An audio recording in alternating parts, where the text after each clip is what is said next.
Hey, what's up, everybody? What's going on? Hope everybody had a great weekend.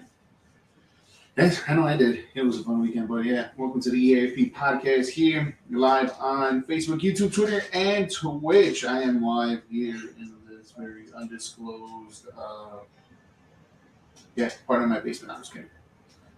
Very undisclosed place here, but I'm here to do the podcast here to help you guys out and have another show for you guys today. We're going to talk about the quarterfinals that happened today and the matchups that are going to happen after tomorrow too as well.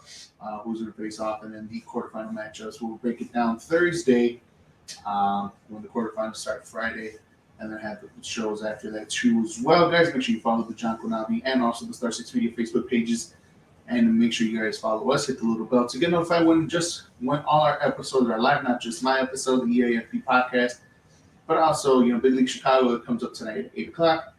Um, what else? Why am I forgetting the name? Sports Strip Live, JCA Sports Podcast, Slapshot, Big League Chicago, 3 Up, 3 Down, and many more other podcasts too as well that we have here on our social media platform.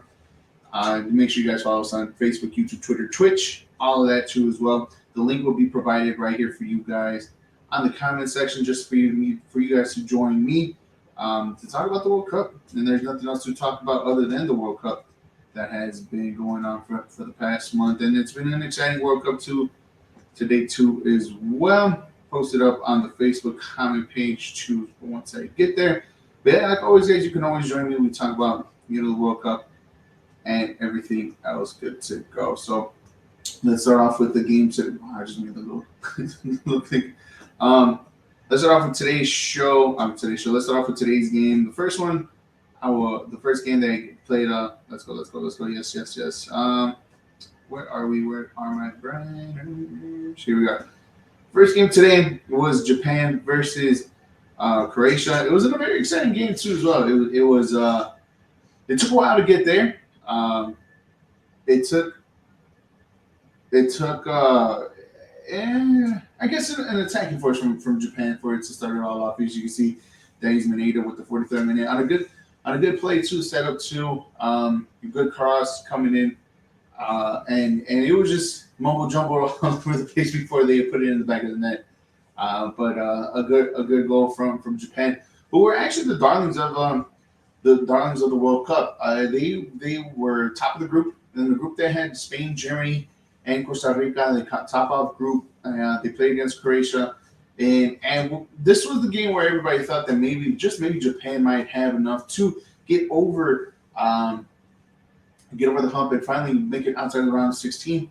And this team, everybody just enjoyed watching the game. I think what they did in the first game against Germany, winning 2-1 after coming back 1-0, and beating Spain the last game, losing to Costa Rica the way that they did, but beating Spain in the second game just to get the first place bid. Everybody was just excited to watch this team, and hopefully this team take the next step. It was a favorable matchup against Croatia simply because of what Croatia has been coming in, right? 4 years older, being the runner-ups in the World Cup in 2018. Can this team have enough to take it over to the next step, take it to the next step? And a team that was tactically sound and tactically can put Croatia to the edge, which they did with their tactics. They played defensively very, very well. They were trying to surprise them on times like counters, and even their attacking, even their build-up play was even good too as well. They just couldn't find to put it in the back of the net as well, and it was just. It was just. It was kind of disappointing to see him go. I mean, the Croatia goal was great from Ivan Perisic. Set it from a set piece, cross coming in, great header down low, being the goalkeeper to his bottom left, and even then the build up to the game was kind of slow after that. I mean, there was a few techy moments here and there. Extra time didn't really provide that much. I know Japan was only going all out with the last 10 minutes. I think Japan kind of could show more of extra time than Croatia did. Croatia, I think they knew that they were going to go into PKs, and they were okay with that, and it showed too. I think Japan had some very poor penalty takes. So the first, the second, or the first two was poorly taken. Even though the second one, the goalie had to do a little bit of reach for that one, but it was just softly hit. I know the Minaminos one was very, very softly hit to the goalie's left. And even the third save too as well. Like they were just very poor take. Even their goal was kind of poorly taken, right in my eyes. They just put it into the other side with the goalie dove, and yeah, you could just tell that that Croatia was there mentally more prepared for the PKs than Japan was, and they built under pressure, and now Croatia takes the next step, heading into the World Cup quarterfinals. And who will they face? Well, they're going to face against the winners of the second game between Brazil and South Korea, and it was over even when before even the game started. To be honest, Brazil healthy 4-1 lead, 4-0 lead at halftime, convincingly winning 4-1. They could have put a lot more in the back of the net. The goalie for South Korea had an amazing 2 or 3 saves in this game too as well for it not to go out of hand. And yeah, Neymar 1 goal away from tying Pelé for the most goals in Brazil's history. Excuse me. Vinicius Jr. got on the score first in the 7th minute. Neymar in the 13th. Lucas Paqueta's goal was good, and also Richarlison had another one too a few minutes before that.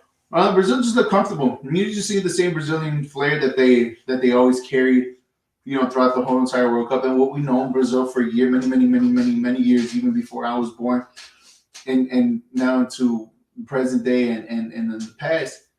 That the Brazilian flair was there, and you could just tell that it was on the pitch tonight or earlier in this afternoon. The game was won even before it even started. Brazil just looked dominant from the start, and actually one of the most complete teams. And now the quarterfinal matchups. I mean, you could choose any teams, and we're gonna get into it more on Thursday in the pre-show before the quarterfinals, and also at the same time we are going to and every matchup after that too as well. We're going to preview it, and every team that's in here, I mean, it's basically the same old people, the same old teams that are there week in and week out. I mean, World Cup in, World Cup out, week in, week out, but every World Cup, and you want to have something different, but I mean, at the end of the day, it's the teams that are always there, that have been there, done it. And I know Croatia is one of the newcomers in here since them being in the World Cup, but they've also, they were runner-ups in 2018 for a reason, right? And they're back at it again in the quarterfinals, and we're gonna see them once again playing against Brazil in a matchup where I feel like this is where Croatia feels to me a little bit a match what Brazil has, and if they're fighting on all cylinders, it's gonna be a long day for Croatia. I mean, don't get us wrong, they like to start off slow. They do start off slow. And that's how most of the game started, even in their group stage. When you think that they're out in this game, in reality they're not. In reality, they find a way to come back in. They creeped in this game. They creeped into this game against Japan. They got the goal that they needed. They got the goal that they got, and now and that's why they're advancing, because they know how to do that. After a poor performance in 2014, 2018, you didn't see them. They were the darlings of the World Cup in 2018. People wanted them. They got to where they got. But they got up against an offensive juggernaut and a great team in France, and it was shown in that game. You guys watching and listening to the E.A.F.P podcast here on Facebook, YouTube, Twitter, Twitch, under the John Guanavi Facebook page, and also the Star 6 Media page. Make sure you guys follow us on all our social media platforms: Facebook, Instagram, TikTok, YouTube, Instagram, TikTok, YouTube, Twitter, all that for the Star 6 Media brand, and also the John Guanavi brand. Guys, just make sure you hit the little bell next to each page, just to get notified when all our shows are going to be live. Not just my show, but the John Guanavi, the JCA Sports Podcast, Sports Ship Live, Big League Chicago that comes out tonight at 8:00, and also other podcasts too as well. So again, just stay tuned and just find us on every social media platform.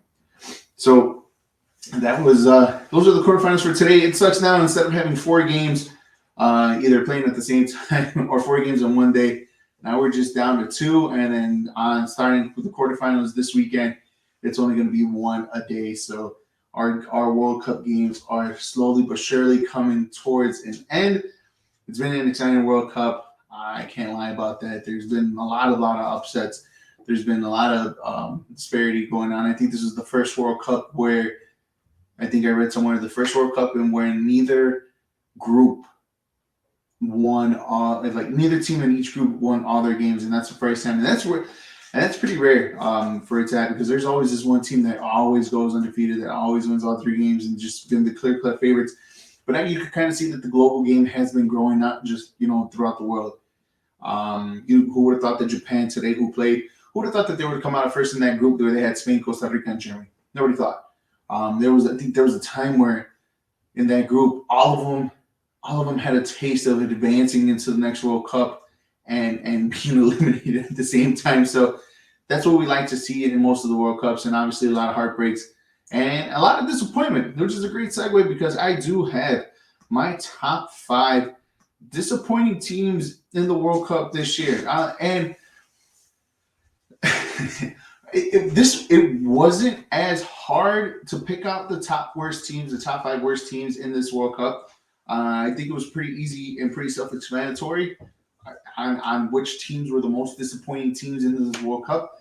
But there's one that's in there that's kind of, it shouldn't be surprising, but I put it out there because of how disappointing they were. But let's get into it. Let's go start off with number 5. Top 5 disappointing teams in this World Cup for 2022.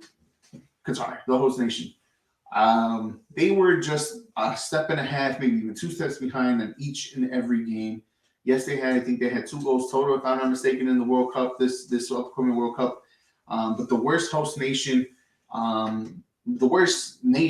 host nation to represent in a World Cup, South Africa. They got a point. Tell Mexico about that. They got a point in their World Cup. They at least got something out of it. Qatar is the only team that did not get a single point and was the second team that didn't qualify outside of the group stage next to South Africa. This is the worst performance of a host nation in World Cup history. I mean, I could go on and on and on and on and on and on and on about why Qatar was the most disappointing team, but they're number 5 by default. I mean, it could have been higher, but if it wasn't for the other teams that I'm about to put up here, but they definitely deserve to be here. Had no business being in the competition, and it was just a very, very somber and blah performance from Qatar in this World Cup. So by far, as of right now, in the history of the World Cup, they have been the most disappointing host as a nation in the World Cup. And number 4, I got Denmark. Denmark is here, number 4. In a group where even though they had France, but Australia and who else did they have in this group? Tunisia. This group was made for them to come out second. Now, look, I get it. Yes, you had France, but second place was there for the taking in this group, and in a group that wasn't really that complicated for Denmark. The only difficulty that they had is against France, but a poor performance against Tunisia and another poor performance against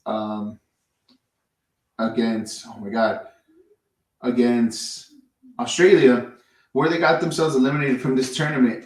It was just, to say the least, Denmark were the darlings back in 2020 for the Euros. Very disappointing in this tournament. So it was losing 1-0 to Australia, tying Tunisia 0-0, and then obviously they had a good game against France, but France was just too much in this one, which was going to be the game that was going to be complicated. Bouncing out in the last game of the group, and coming in last in the group too as well. And what was supposed to be the darlings of this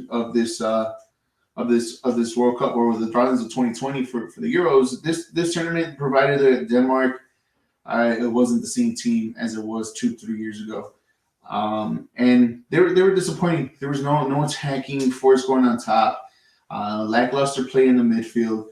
Defensively, as tight as they were even against Tunisia, like they just couldn't provide any other help outside of that too as well. So it was kind of like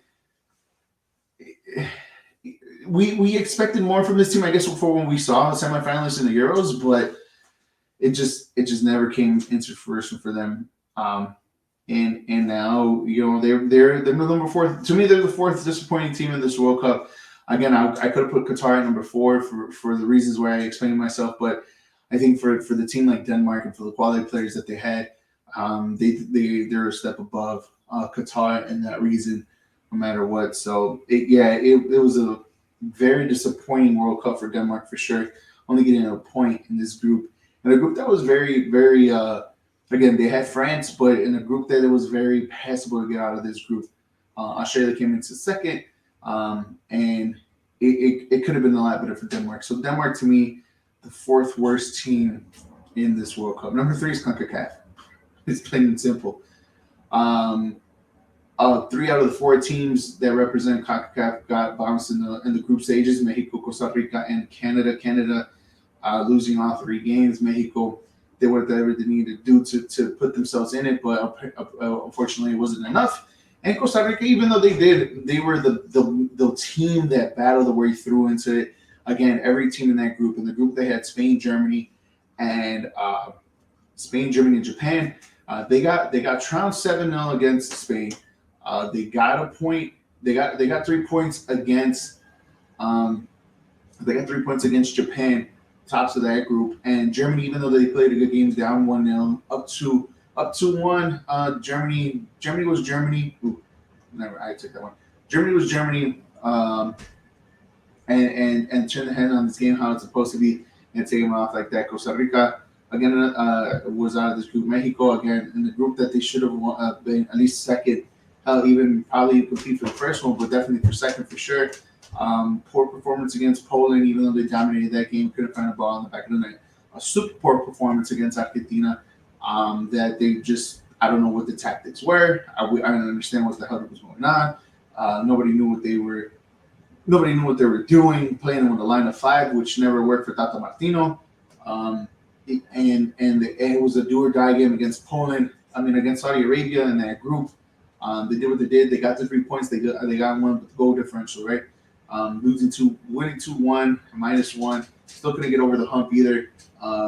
And them just not performing in the first game against Poland was everything. They got a point. But the results afterwards was just not enough for Mexico to advance into the round of 16, and for the first time since 1978 they haven't advanced outside the group. So Mexico was very disappointing in this World Cup too as well. And Canada, like I said, no, they first time in the World Cup, and it showed that there was the first time in the World Cup. They didn't. Alphonso Davies missed a penalty. They had opportunities. Let's be honest. They had opportunities. They could find a way. Stage was too big for them for being the first time there in the World Cup in quite a while. I forgot how long it was. It wasn't their first time in history, but in quite a while. So this team, who was the number 1 team in CONCACAF and represented CONCACAF, was one of the favorites, at least to come out of the group. Very disappointing to come out of the group. And the only team that came out of the group stage was the United States men's national team. But to me, in my eyes, they came out subpar performance. The only good performance they had was against England. They could have done more, but they didn't. They only scored 2 goals in the group stage. A 1-1 draw against Wales and a 1-0 win against who do they have in that group? Wales. What am I forgetting? Wales, England, and Iran. Getting 1-0 victory for them in that one to advance second in the group against England, and they had a date in destiny against Netherlands around the 16. For a lot of people, especially the people that I talked to, that thought that the United States men's national team had a chance against Netherlands, I said no. Lackluster performances against in their group. Lackluster performances coming into this World Cup, especially the warm-up matches before the World Cup. This United States men's national team disappointed, and they were outplayed, outmatched, outcoached in the round of 16 against the Netherlands, and it showed. Even the goal was fluky, right? Let's be honest, the goal was even fluky for their only goal to sort of kind of make it interesting. But you've seen that Netherlands just went on another, just flipped the switch and automatically got the third goal to put this game to bed, put the game to bed. And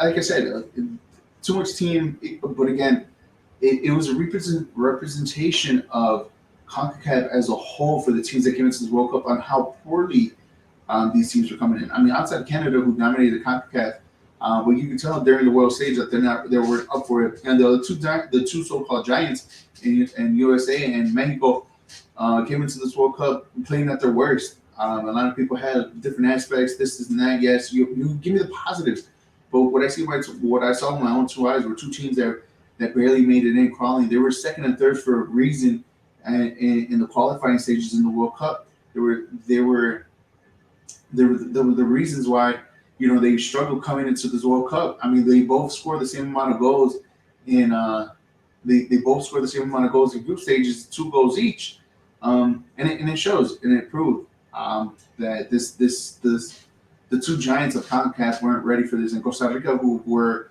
the darlings in 2010, 2014, and then obviously did whatever they did in 2018. Their time came from an end. They're not up there like the United States men's national team in Mexico, but they at least represented the fight. And what is CONCACAF, at least in the group stages, even though they got Spain 7-0 against Spain, the other two games against Germany for quite a bit before Germany turned their head on them, and obviously the game against Spain, you could tell that they had opportunities, and it just wasn't enough, especially in that group where you just had to be on point, as you could tell. But CONCACAF as a whole, very disappointing World Cup. I could have put them higher in this group, but two other teams to me, these are the next two teams that are number one and number two, are the reasons why I didn't put them up higher for that apparent reason. But yeah, the United States men's national team, very disappointing World Cup, even though they made it to round 16, but disappointing performance. Mexico, disappointing performance in the World Cup in the group stages. That's why they didn't make it out of the group. Canada couldn't even put in a toe in, and just didn't look like the stage was big for them. And Costa Rica did what they could in that group and fought to the very end until talent wise took over. So those are my top 5. Those are so far my 3, my bottom 3. Number 2 is Belgium. Belgium, to me, even though I said in this World Cup, Belgium was overrated, right? Belgium was an overrated team coming into this World Cup. They were ranked too high, and it showed every single game that they had in this group. Every single game, they just looked slow and lackluster in a group that was pretty winnable. Let's be honest. They had Croatia, who right now is in the quarterfinals, right? But now Morocco, who plays tomorrow, and they also had Canada. And they got the point against they got the point against oh my god. They got the points against Canada, right? That's the only points that they got. But a lackluster performance against Croatia, and I don't know what I saw against them in the. I still don't know what I saw against them against Morocco's. It just again a very overrated team. They only had a starting 11, and even then the starting 11 looked slow.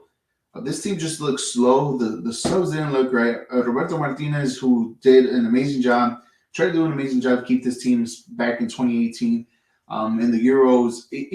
This team just never had it together, and that was the most disappointing part of it all, right? That was the very disappointing part of it all, that they just couldn't find a way to put it together. And the result of a 0-0 draw against Croatia, a 1-0 victory against Canada, and against Morocco, like it just, I don't know what you got, but I called it, and I don't know what to think about it. Like you know what I mean? Like I don't know what they got. They lost 2-0 against Morocco, and I just don't know what went wrong with Belgium with the talent they had. I mean, you see Kevin De Bruyne every weekend in Manchester City. Like I'm struggling to find words about this Belgium team, because on paper they probably not the most talented team in there, but put together, they weren't just good enough. They weren't good enough. They weren't. Like I said, a very disappointing team World Cup finish. Luckily, they had Canada in the group, where if not, they would have finished last. But yeah, in a group that was there for the taking for them, they should have came out first in this group. They should have came out, or at least the worst second in this group for them having the run-up to the World Cup 2018. This team just didn't turn up. They did not turn up, and it showed. It showed. Now the worst team, like I said, let me go back from 5. I had Qatar at 5, Denmark at 4, CONCACAF as a whole, United States, Mexico, Costa Rica, and also Canada, Belgium at 2. I thought about long and hard about these two teams and what team was like the most disappointing, right? And you can make a case, you can make an argument for both teams, but Germany very disappointing in this World Cup. It started from the first game, going up 1-0 against Japan, and then losing 2-1, right?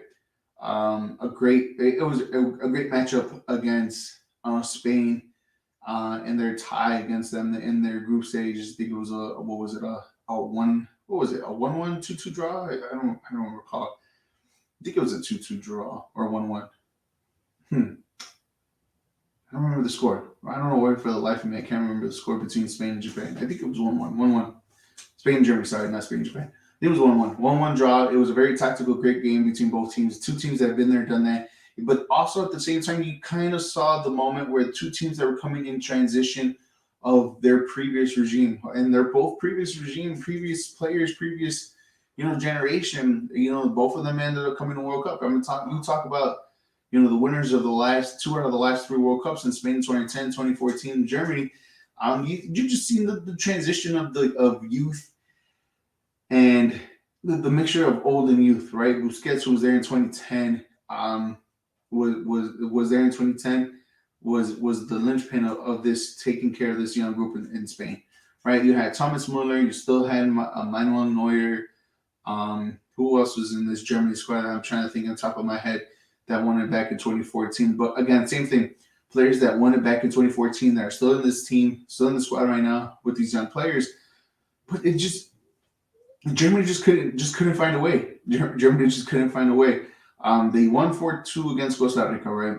They tied 1-1 against Spain, but that loss against Japan 2-1 after leading 1-0 was just a bummer. And at times, Germany just looked like they just couldn't find that switch to flip in order for them to, to take it to the next level, to win and to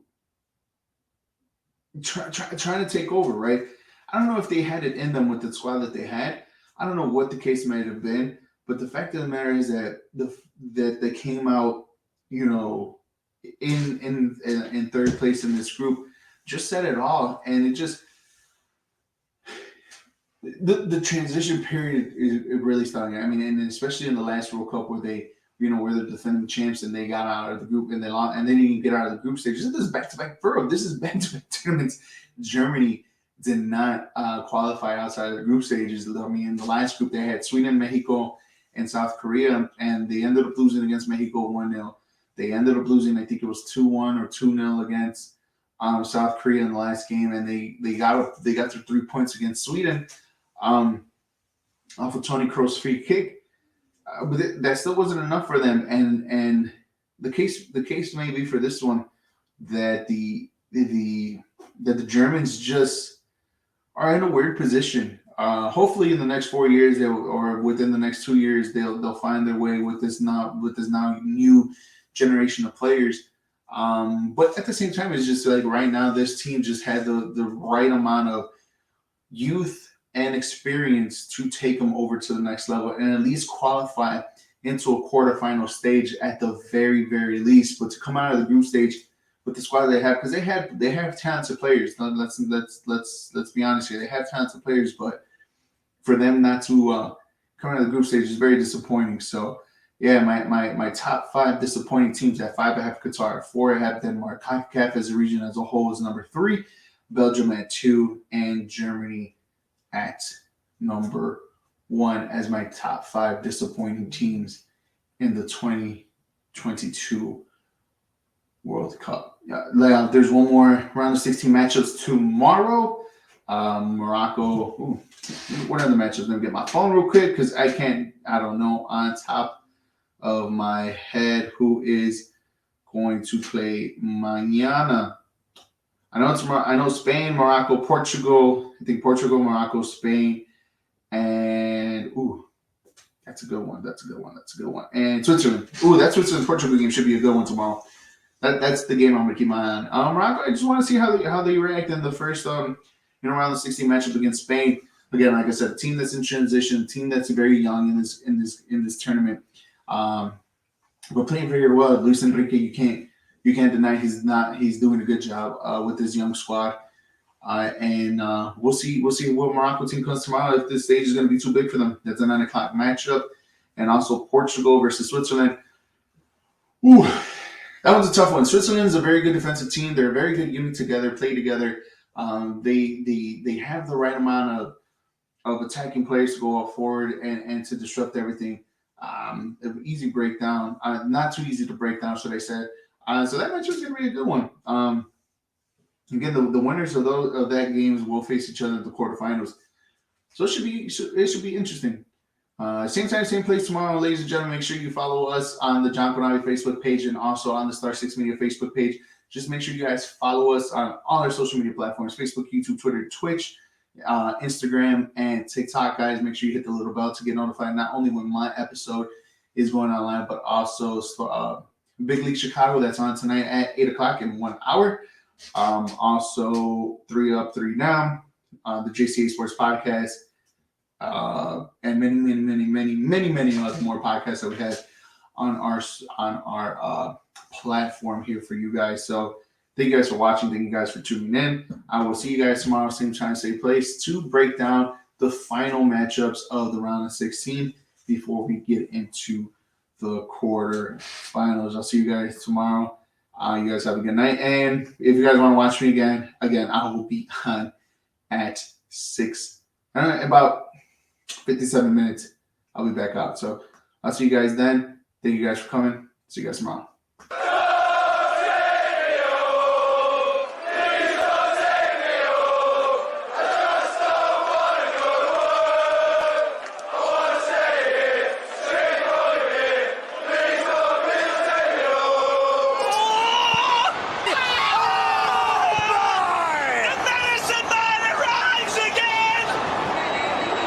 Staggeringly brilliant, and Sevilla fall apart like King Louis Temple.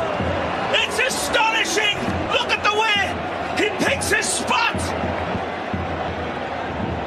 They could make Ebenezer Scrooge smile with the quality of his goal. See you later. Oh. Yes. Yes. He's intolerable.